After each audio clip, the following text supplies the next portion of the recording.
But since we talked about the Commanders, let's talk about the Washington Commanders. Jayden Daniels. Now, guys, I got to be honest with you with Jayden Daniels. I was kind of skeptical about Jayden Daniels. I actually wanted Drake May coming out of the draft because Jayden Daniels' size. I was concerned about Jayden Daniels' size coming into the NFL. I never doubted or questioned his talent or ability. I just like Drake May coming out of North Carolina.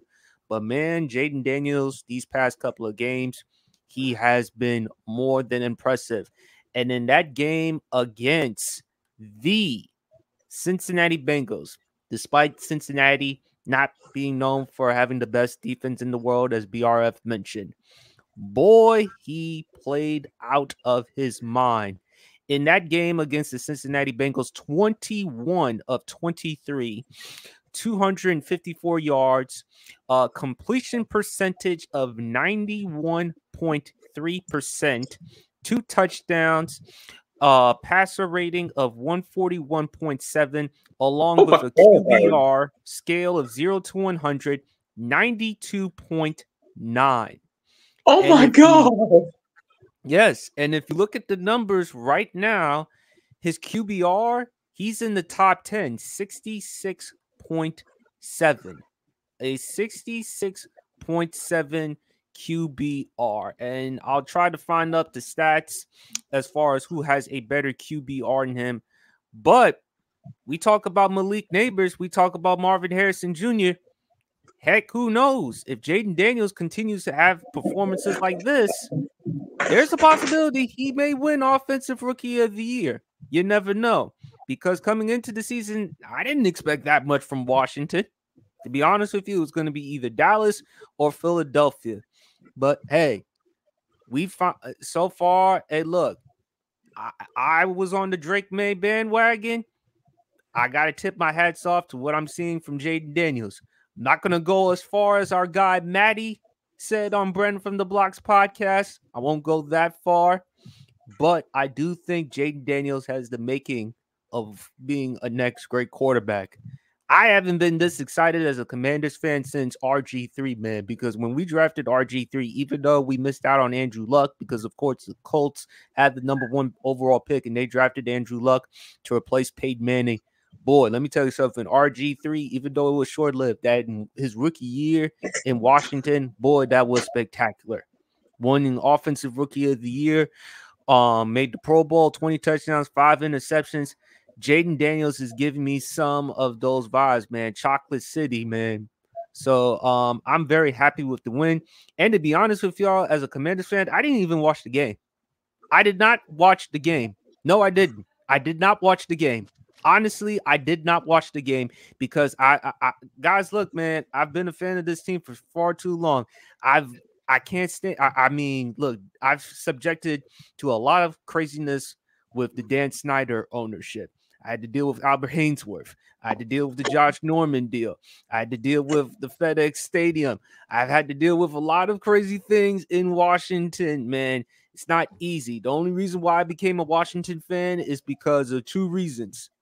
God rest his wonderful soul, the late, great Sean Taylor, who could have been, in my opinion, the greatest safety of all time.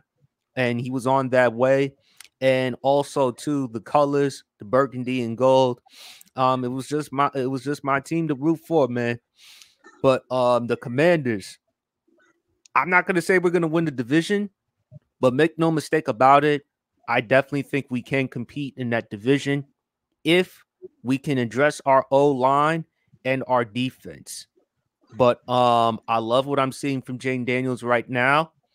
Heck, who knows? If we had another wide receiver to complement Terry McLaurin, oh my God, and a tight end, because I've said it on my old podcast, I wanted them to draft your guys, BRF and Champ, Darnell Washington, out of where? UGA. UGA. And imagine if we had like a Darnell Washington to play with a Jayden Daniels or that type of talent, man. But Washington, look, man, as a Commanders fan, I am excited. I mean, I'm good right now, man, I got my drinks with me later tonight. This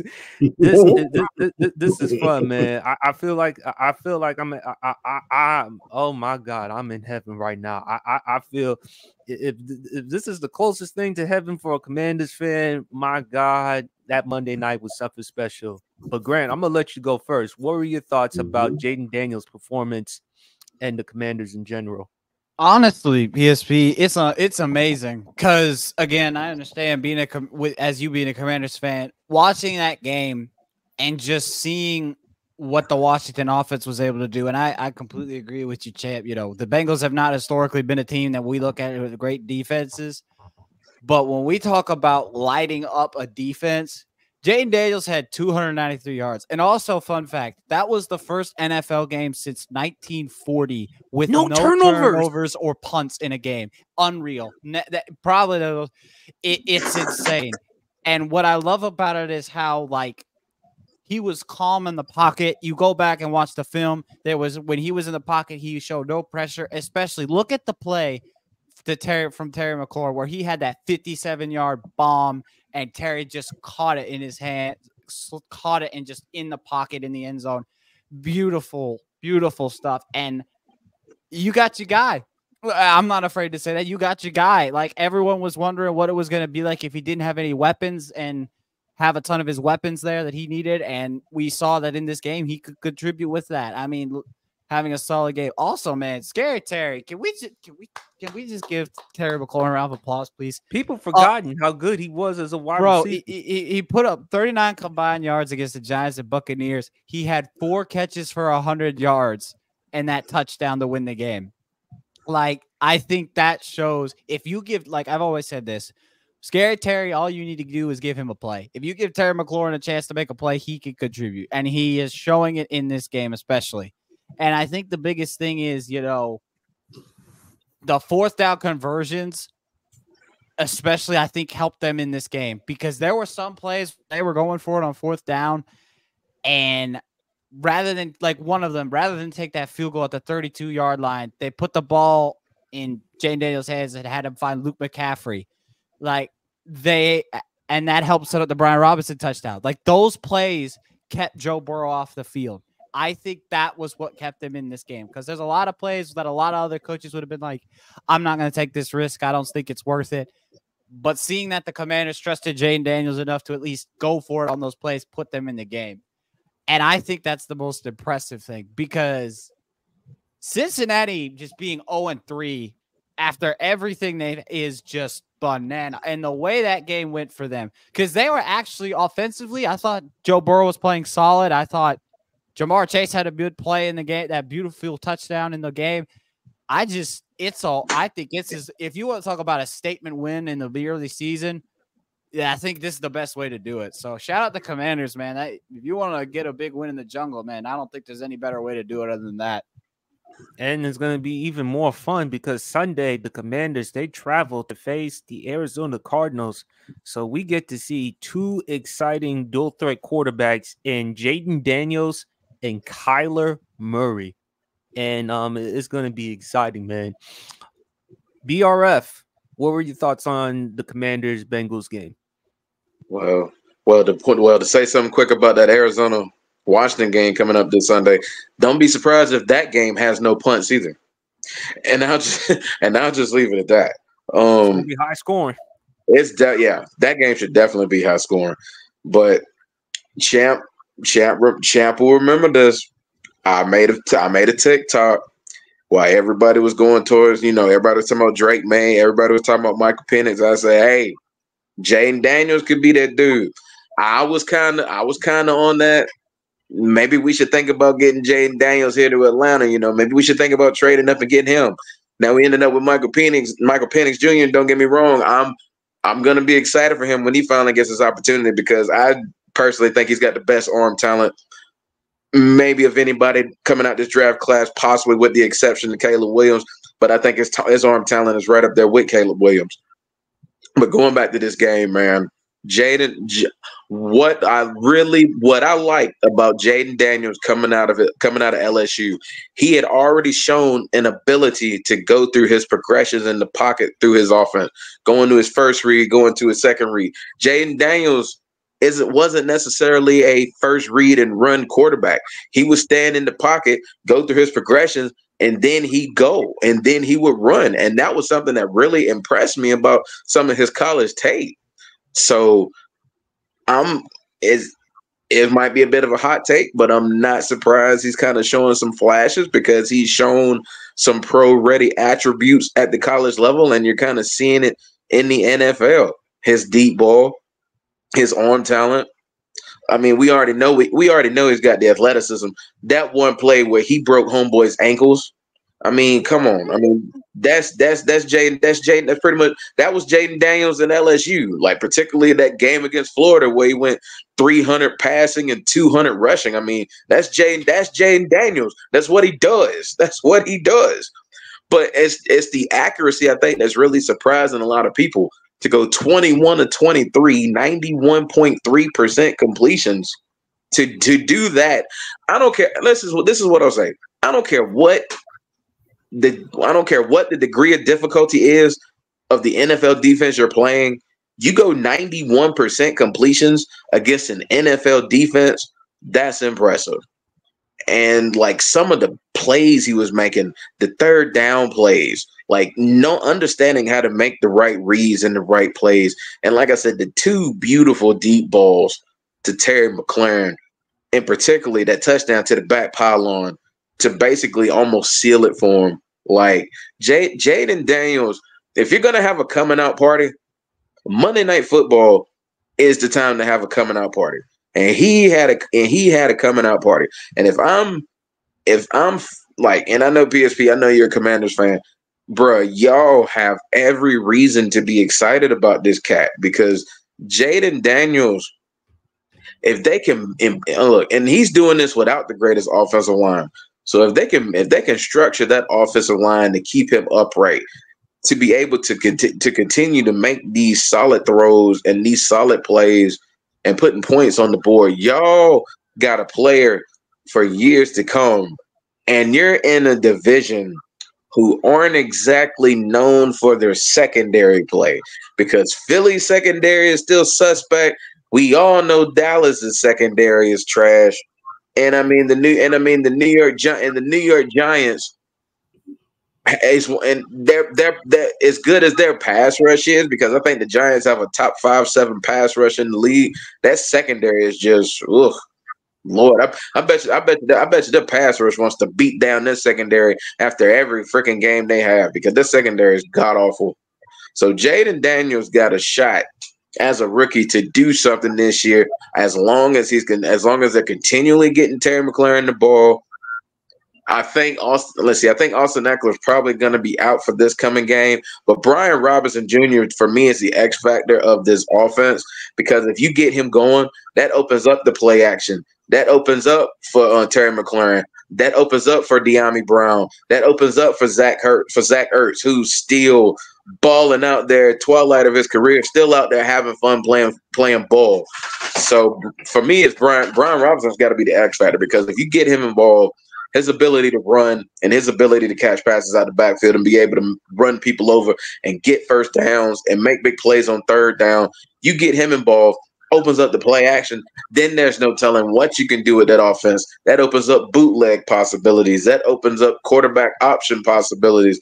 That opens up so many more things with Jayden Daniels' athleticism.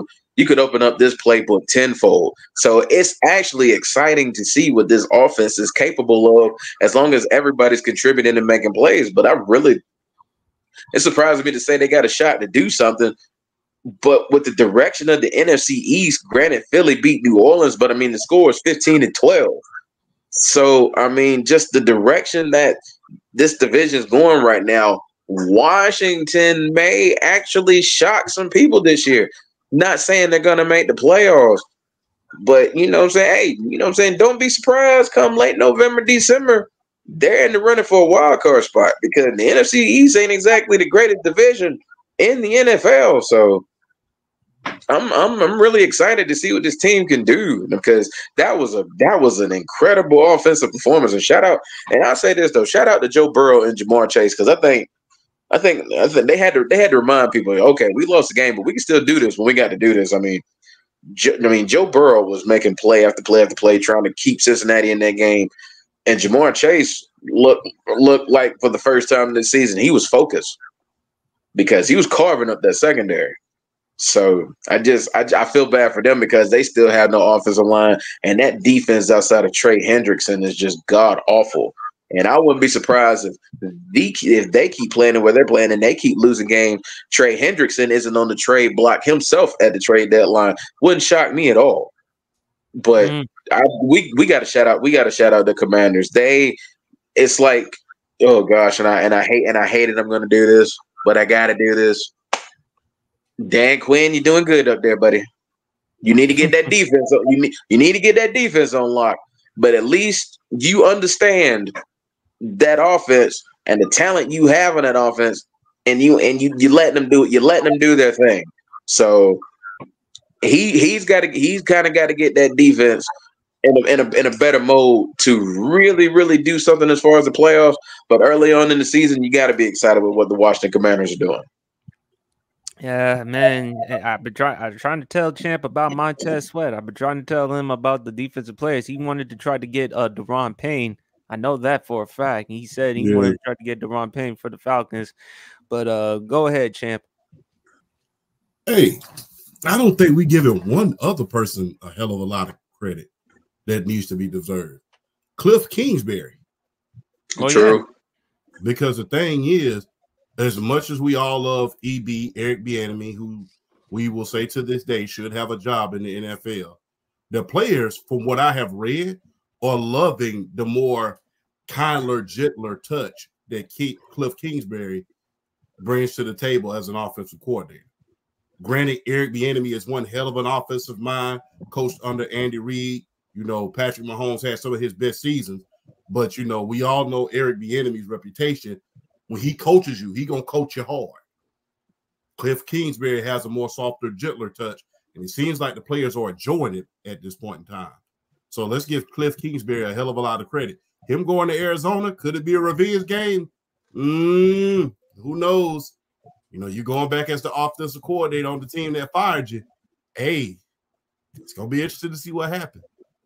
And he may give our defense some bulletin board material on how to deal with Kyler. So you never know. And also, too, we got to find a way to stop Marvin Harrison Jr. So that's the key right there. But Washington, Arizona, that's going to be a pretty exciting game. I think it's going to be like in the high 30s or low 30s, high or low 30s as far as points. But it's definitely going to be an exciting performance.